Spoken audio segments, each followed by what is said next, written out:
Good morning, ladies and gentlemen. This is Rusty 78609 in Central Texas, USA.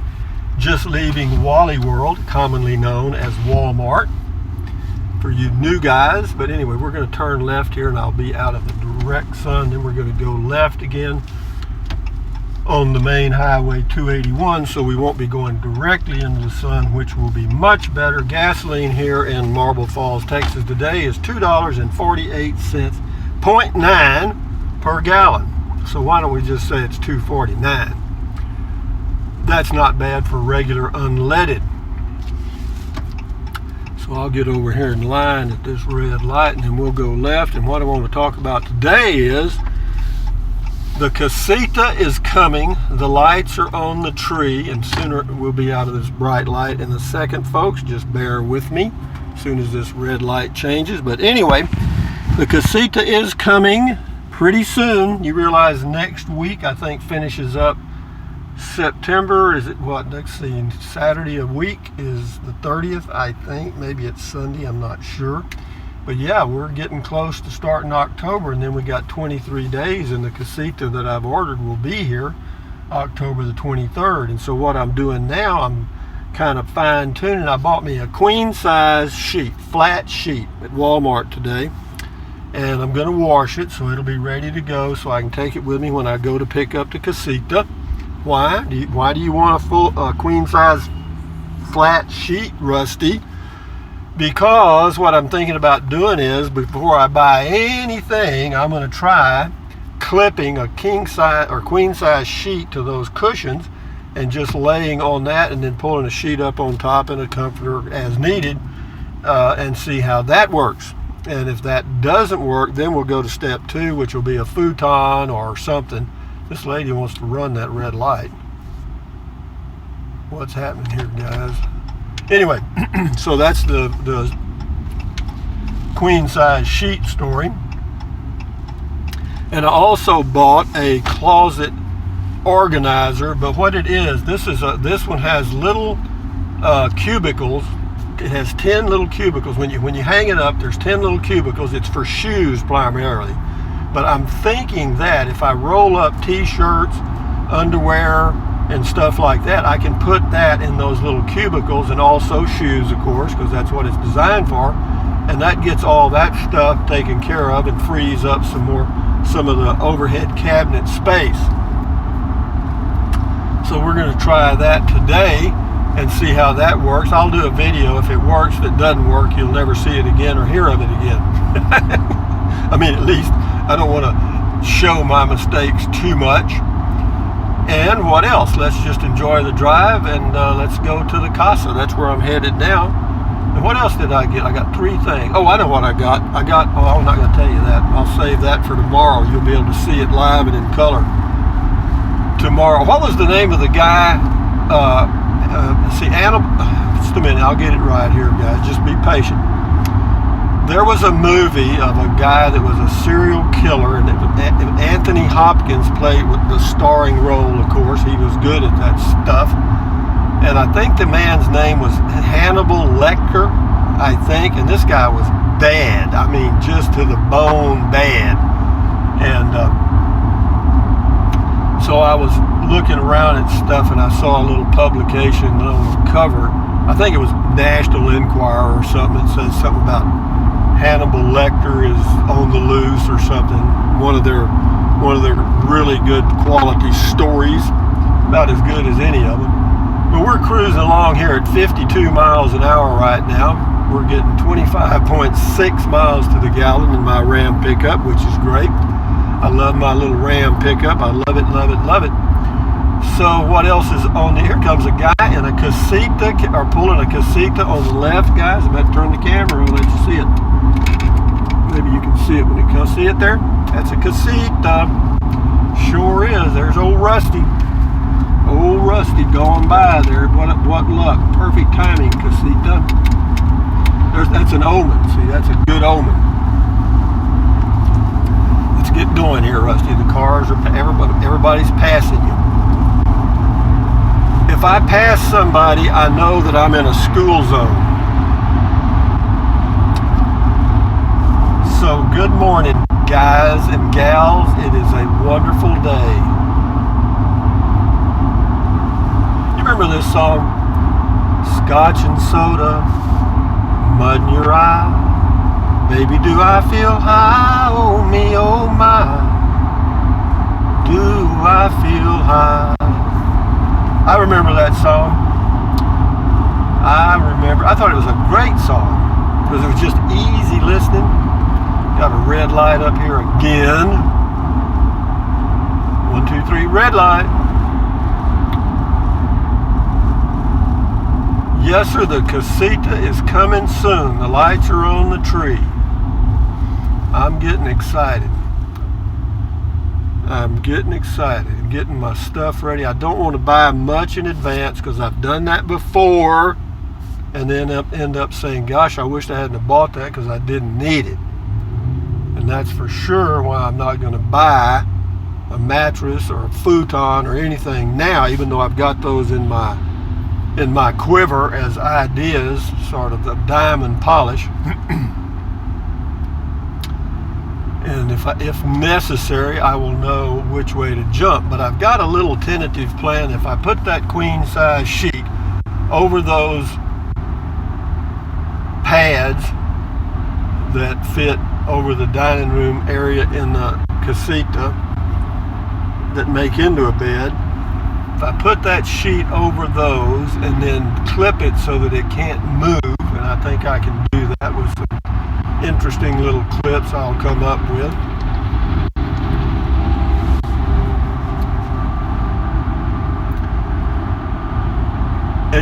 That should help. That should be the bottom. But the reason I went ahead and got the sheet is I needed a flat sheet anyway, number one, and I wanted to wash it before I go in October, so I'll go ahead and put it in a dirty clothes hamper, and then the next time I wash, that'll be done, it'll be ready to go. So you got to plan ahead, see? So I'm planning ahead a little bit, and of course when I go to pick up the Casita, I'll have to take some grocery items and some other stuff, and so that I can enjoy my 2-night visit at the campground in Waco, the Corps of Engineers campground. It is another bright sunny day in Central Texas. It's going to be a little, when we get days like this in September, it'll be a little warm. It's 85 right now. It'll be 94 this afternoon probably. Right now the time is, and I quote, 10:57. Why don't we just call it 11, Rusty? Okay, let's do that. It's close to 11 a.m. and we're rocking and rolling now. We're going 57 miles an hour. This is almost breaking the sound barrier for me. Yeah, if I get up over 60, I mean, I am just fixing to take off, because I am in absolutely no hurry, because I have nowhere to go and all the time in the world to get there. When I was younger, I'm sure I did just like everybody else. Rush, rush, rush, stress, stress, stress. Yeah, really. I know I did. I can't remember every moment, but I'm sure I did. It's a beautiful day in the neighborhood. God almighty, what was that guy's name? Every time he said that, I just want to reach out and choke him. Won't you be mine? Oh, man.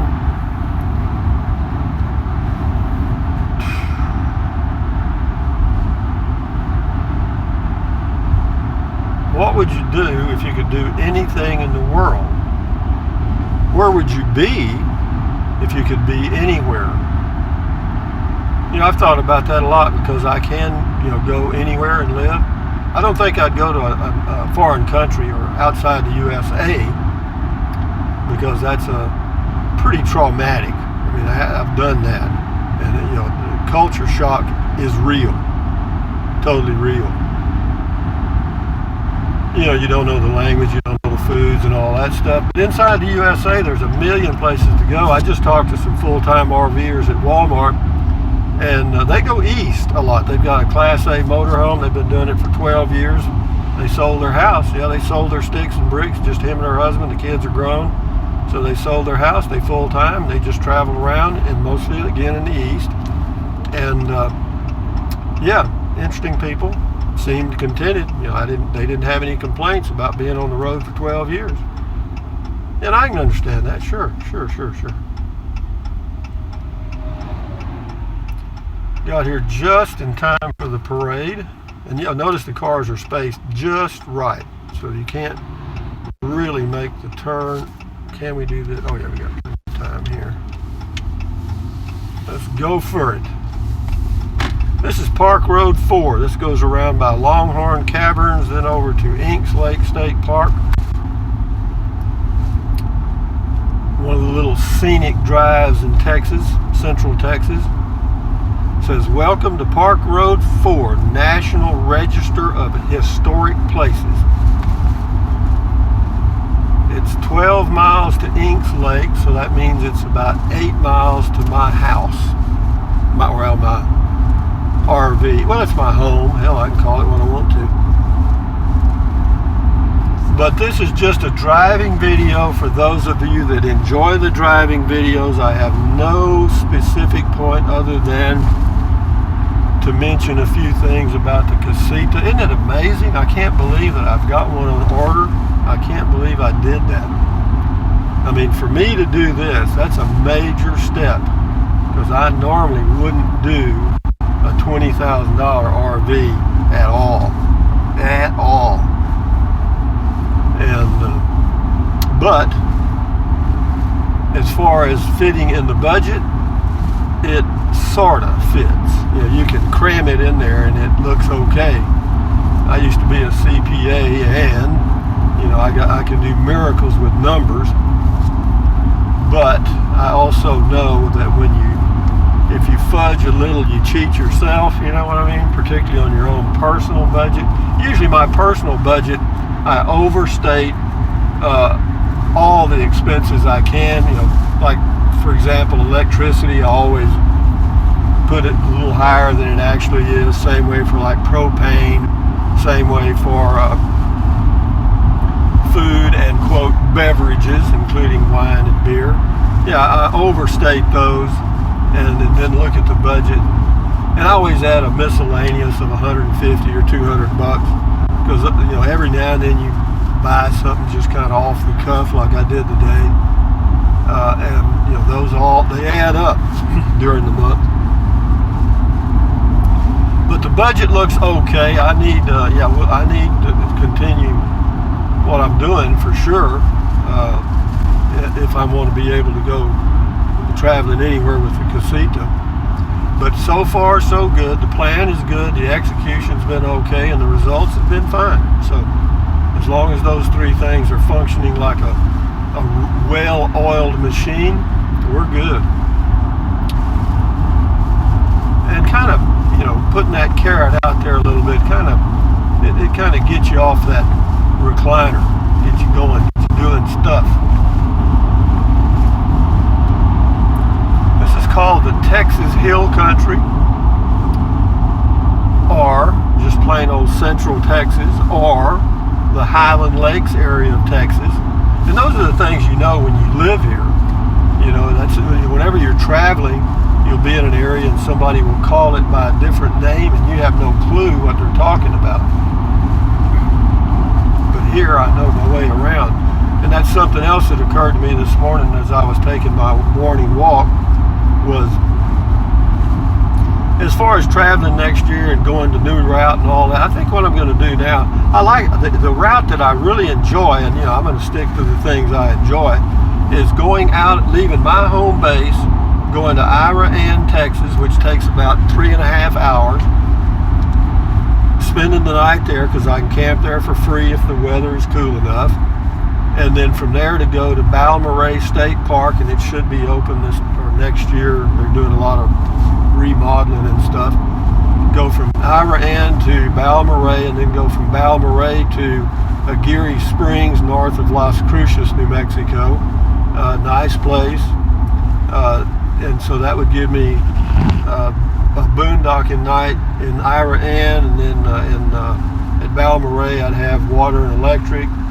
Or I could boondock here. I can just get a camping site, depending on the weather. If it's a little warm, I'll get water and electric. You can't just get electric. You got to get water and electric. So and then at Aguirre Springs, you know, it's $3.50 a night for me, $3.50 a night. You You get no hookups, but you got a nice view. The only downside for me of Aguirre Springs is it's kind of up in the mountains there, and there's no real level spot to take long walks. You know, you can go around in circles at the loop where a lot of campsites are, but it's okay. I mean, I've worked it out. It's just not perfect for walking. And then from Aguirre Springs, or Aguirre, how you pronounce it, go up to, of course, from Aguirre Springs, you got Carlsbad. Takes about 20-25 minutes to get there. Got some nice grocery stores and stuff if you need anything, which is great. It's only about, I think it's like 18 miles from there, from Aguirre Springs to Carlsbad, which is nice. Well, wrong, not Carlsbad. Las Cruces. And then going through Alamogordo on the way to the petroglyph site where I like to stay. Why? Because you got a nice view. I like places with views. You know what I mean? And you got a good view at Aguirre Springs. You got a good view at the petroglyph site. Just flat country. And they got two RV spots there that have water and electric. I think it's like, for me, I get half off since it's a federal facility. It's a Bureau of Land Management. And I think it's like $9 a night. You can stay up to 2 weeks. And then from there over to the Valley of Fires, which is another improved BLM, Bureau of Land Management. It's with water and electric, $9 a night. And all the places that I've just mentioned too, they all have good internet access, and that really makes my trips more enjoyable. And that's why I go. I want to enjoy myself. I'm not going to be climbing Mount Everest. And what else? Then from, of course, from Valley of the Fires, I can slip on up to Cochiti Lake, Corps of Engineers. I have to make reservations for that one, though, if I plan to go there. And may stay there a week or two. It's a nice place. It's convenient to Santa Fe. A lot of stuff to do in that area. And then from there, if I choose to, I can go straight on, because it's not a long drive to Taos, New Mexico, and you can go out there on, I'm not sure what highway, I want to say 64. It's where it's called the Rio Grande Gorge, and they have a little visitor center there, and you can stay there one night in the parking area, boondocking, and so I'll stay there one night. It's got good internet access. And then from there, if I chose to, there are some boondocking sites out in the forests around Taos. I don't particularly care for them because they're usually crowded. That's one, particularly in the summer. And then two, there's no internet access, and sometimes no phone, no nothing basically in most places. You got good internet at Red River, New Mexico, none at Eagle Nest, none at Angel Fire. You got pretty good internet at Taos, Cuesta, none. But then if I choose to, I could go up to Wild Rivers, which is a nice BLM site. They've got basically just dry camping. They have water available, but it's a beautiful place. It is. It's nice, pretty area overlooking the Rio Grande Gorge, and I think it's $350 a night for me, senior rate, 50% off. And then from there I can springboard into Colorado if I chose to continue on north, and I may do that. I'm not sure if I need to, or choose. Excuse me. If I want to, I will just kind of head on up north and kind of hang. But instead of going through the Rockies, kind of hang on I-25 to the east of the Rockies and go on up north. I may do that. I'm not sure, because there's all kind of campsites in there. A lot of boondocking sites, but I'm not fond of going to new boondocking sites, because sometimes the information you get about the boondocking site is exaggerated or totally incorrect. So what else have I got to say? Nothing. Just thinking about going somewhere in my Casita. I noticed there was a guy left a comment, or excuse me, he left me an email about the air conditioner on the Casita being a little noisy. It is. All of the roof ACs on RVs are noisy. Even if it's ducted or not ducted, doesn't matter. They just are not quiet. But that's not a problem with me at all. That doesn't bother me 5 cents, because the only time I'll be using it is on those rare occasions when I'm out in the west and have electric available and it's a warm day. That's it. And only for a few hours then, because once the sun goes down out west in the elevations, it cools down really quick. You don't need an air conditioner at night at all, even in the summer. Well, in the elevations, the 6,000 feet range. And at my home base, if I'm here in the hot weather, I'll just put that little 5,000 BTU air conditioner in one of the windows. Good to go. Not a problem. Now that I have found a really easy solution to sticking it in the window using those cinder blocks, yeah, that works great. And then just use some of that bubble wrap stuff, whatever they call it, and put around the, seal it so bugs can't get in. Yeah, it works great. But anyway, guys, from Central Texas, USA, this is Rusty rambling on here about nothing. I'm hoping y'all are enjoying the view, because my conversation is not all that exciting. But anyway, thumbs up. Carpe diem, adios, bye, bye, bye. Anything you want, anytime. If you think about it, use the link to Amazon products in the description of all of my videos. Why? Because I get a small commission and it doesn't cost you 1 penny. And what else? Drink plenty of water, take deep breaths, stretch, walk. Keep your health, folks. I just talked to a friend of mine I used to play golf with. He's 83, still in pretty good shape. And so, yeah, I'm 73, so it kind of makes me feel good that maybe at 83 I'll be in pretty good shape. And hopefully I'd like to get about 15 more years of good camping. That'd be 88. You think that can happen? I think it can. I think I can. Anyway, ladies and gentlemen, adios. Enjoy your day. Bye-bye.